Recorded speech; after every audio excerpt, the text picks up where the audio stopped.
Assalamualaikum warahmatullahi wabarakatuh. Sebelumnya saya ucapkan terima kasih kepada teman-teman yang telah menyaksikan video ini dan tidak lupa terima kasih kepada Ibu Dewanti Desa Utami selaku dosen pengampu manajemen pemasaran pertanian. Izinkan kami dari kelompok 5 ingin membawakan presentasi dengan judul analisis permasalahan komoditas kentang dengan studi kasus dodol kentang. Sebelum memulai presentasi, izinkanlah kami untuk memperkenalkan diri. Saya Hasya Widya Bibiana dengan NIM akhir 005. Kemudian teman-teman saya Nisa Zahra Aulia dengan NIM akhir 017. Saya Felicia Putri Ojin Kirania dengan NIM akhir 031. Saya Almas Faiza dengan NIM akhir 065. Saya Fahmi Faik Firmansyah dengan NIM akhir 078. Saya Naila Rizka dengan NIM akhir 095. Materi presentasi pada kali ini yang pertama adalah latar belakang, yang kedua permasalahan komoditas, yang ketiga manajemen permasalahan pertanian, yang keempat strategi pemasaran, yang kelima harga dan margin pemasaran, yang keenam nilai tambah dari produk, yang ketujuh aliran produk, dan kedelapan kesimpulan.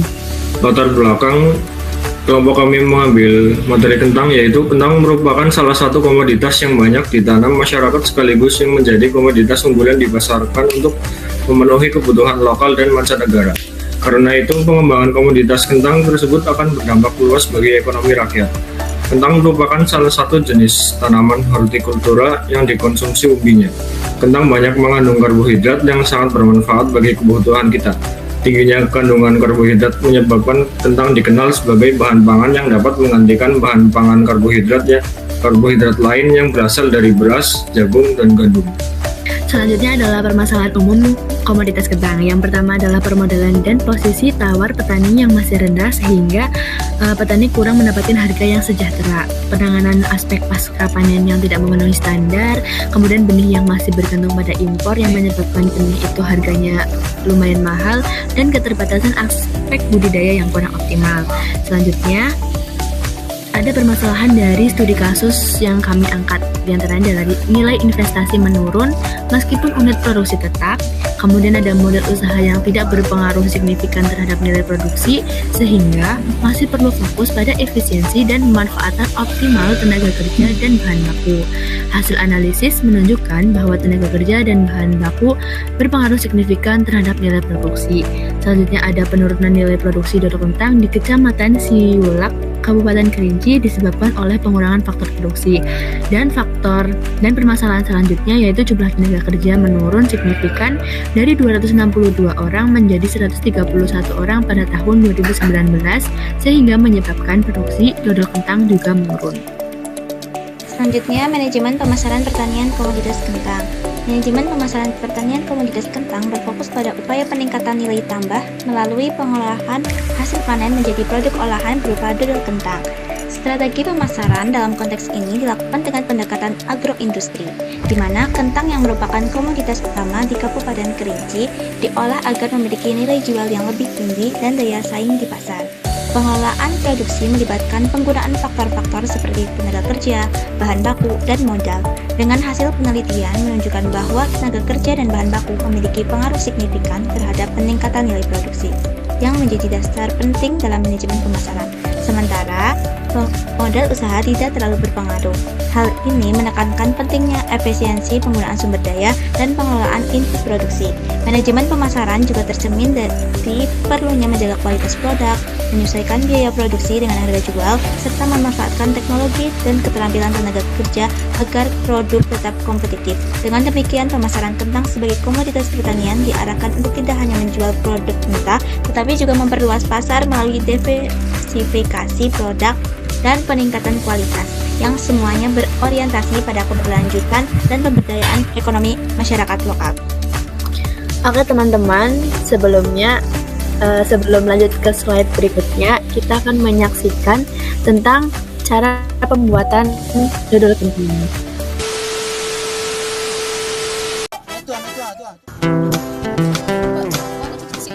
Satu olahan makanan berbahan kentang khas kayu aro adalah dodol kentang. Nah, kami mau membuatnya siang ini. Teman di rumah ikut bantuin ya. Prosesnya dimulai dari menyiapkan bahan kentang. Setelah direbus, kemudian kentang dibersihkan kulitnya. Selanjutnya kentang ditumbuk sampai halus menggunakan lesung. Karena sudah matang, tekstur kentang lebih lembut, jadi lebih mudah saat ditumbuk. Bahan lain yang harus ada adalah kelapa parut. Kelapa diparut dengan alat tradisional yang kami sebut kukur. Nenekku paling jago ngukur. Dibanding dengan alat parut kelapa yang lain, kukur jauh lebih aman karena tangan kita terlindung oleh tempurung kelapa. Sepertinya semua bahan sudah siap. Yuklah, kita mulai memasak. Nah, ambil kelapung yang sudah kuku. Yuk, Bang Ah.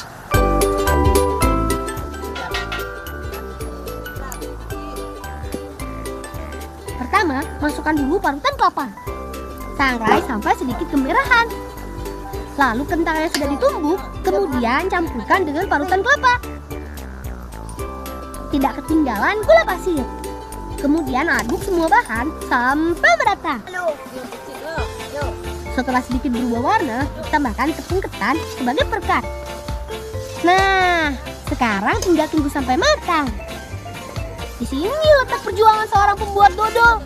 Lama waktu yang diperlukan antara 2 sampai 3 jam. Selama itu juga adonan harus terus diaduk seperti ini. Ayo Bi, semangat! Supaya lebih tahan lama, setelah dimasak, dodol harus dikeringkan terlebih dulu. Seperti yang sering bapakku bilang, penjemuran adalah cara pengawetan makanan secara alami. Dodol kentang yang sudah kering bisa bertahan hingga lebih dari 6 bulan. Nah, kalau ini dodol rasa stroberi buatan kami kemarin. Sudah hampir jadi, hanya tinggal dipotong dan dikeringkan saja. Ini dia dodol kentang khas Kayu Aro. Jajanan legit dengan cita rasanya yang khas. Banyak dicari orang sebagai buah tangan khas Kerinci. Kelebihan dodol kentang ini, selain lembut dan gurih, dodol kentang tidak lengket seperti dodol dari ketan. Ayo, siapa mau? Masih akan kami lanjutkan, yaitu Yang selanjutnya ada strategi pemasaran dari produk dodol kentang. Yang pertama ada segmenting. Secara geografis, produk ini ditargetkan untuk konsumen lokal seperti Kerinci dan Jambi, lalu regional seperti Sumatera Barat dan Palembang, serta secara nasional hingga potensi ekspor mikro. Secara demografis, pasar utama adalah usia 20-50 tahun, mencakup wisatawan, pelajar, hingga ibu rumah tangga dengan penghasilan menengah ke atas. Dari sisi psikografis, produk ini menyasar konsumen yang menyukai produk alami, tradisional, dan berkualitas.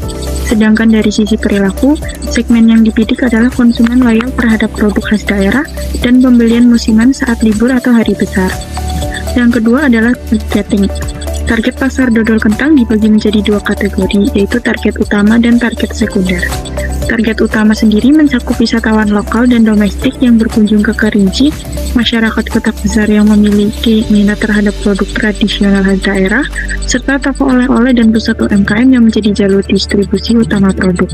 Sementara itu, target sekunder meliputi konsumen yang aktif berbelanja melalui platform marketplace seperti Shopee dan Tokopedia, serta diaspora Indonesia di luar negeri yang dapat dijangkau melalui reseller atau ekspor mikro. Yang ketiga ada positioning. Produk ini menekankan keaslian lokal tanpa bahan pengawet dan memiliki cita rasa khas dari kentang kayu aro. Nilai utamanya adalah bahwa dodol kentang bukan hanya sekedar oleh-oleh, tetapi juga simbol dari warisan kuliner dan identitas daerah. Dengan positioning tersebut, konsumen diharapkan dapat mengenal dodol kentang sebagai pilihan oleh-oleh premium yang sehat dan berbeda dari produk lainnya. Selanjutnya untuk penentuan harga dan margin pemasaran pada komoditas kentang. Jadi di rantai distribusi yang pertama, petani menjual ke pedagang pengumpul sebesar 6.500 per kilo.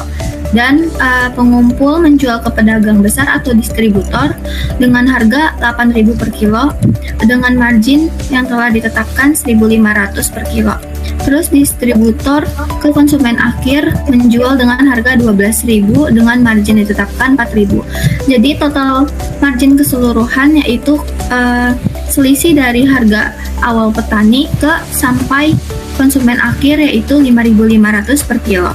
Jadi margin petani sebesar 6.500 per kilo ditetapkan sebagai harga jual awal petani.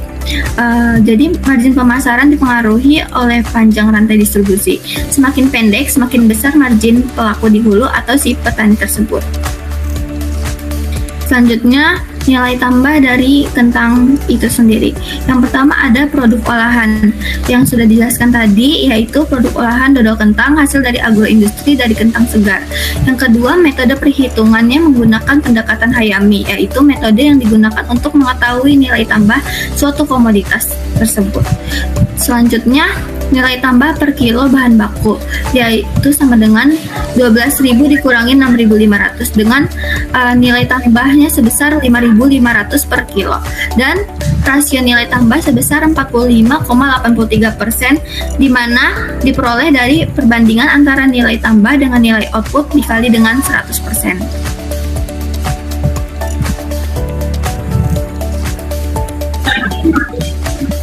Selanjutnya adalah aliran produksi dodol kentang. Aliran produksi dodol kentang dimulai dari suku petani kentang yang memproduksi bahan baku itu sendiri, mulai dari hulu sampai panen. Kemudian hasil panen tersebut disalurkan ke produsen, di mana produsen ini nantinya akan mengolah dan mengemas dodol kentang hingga siap jual.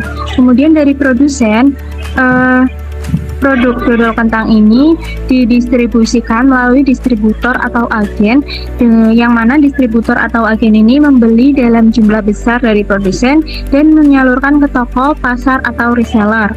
Kemudian dari distributor atau agen berlanjut ke pengecer, di mana pengecer ini menjual dalam jumlah kecil kepada konsumen, toko oleh-oleh, minimarket, warung, atau penjualan online. Kemudian dari pengecer berlanjut ke aliran produksi akhir, yaitu konsumen akhir, di mana produk dodol kentang ini siap dikonsumsi oleh pribadi atau sebagai oleh-oleh.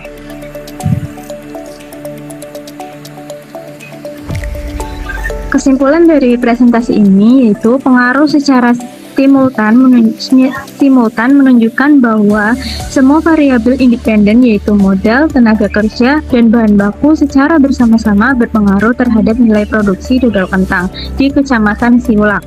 Nilai residual dideterminasi R² adalah 0,87 sehingga dapat dikatakan bahwa 87,60% nilai produksi dodol kentang di Kecamatan Siulak dijelaskan oleh variabel modal, tenaga kerja, dan bahan baku. Pengaruh secara parsial menunjukkan bahwa variabel tenaga kerja dan bahan baku berpengaruh signifikan terhadap nilai produksi dodol kentang di Kecamatan Siulak, sedangkan modal tidak berpengaruh signifikan terhadap nilai produksi dodol kentang di Kecamatan Siulak. Nah, dari sini kami mengambil sumber dari jurnal manajemen dan bisnis dengan judul Analisis Produksi Dodol Kentang di Kecamatan Siulak, Kabupaten Kerinci.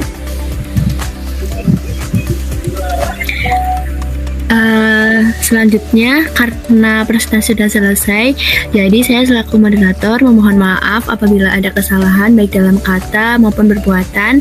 Terima kasih kepada yang telah menyaksikan. Sekian dari kelompok 5. Wassalamualaikum warahmatullahi wabarakatuh.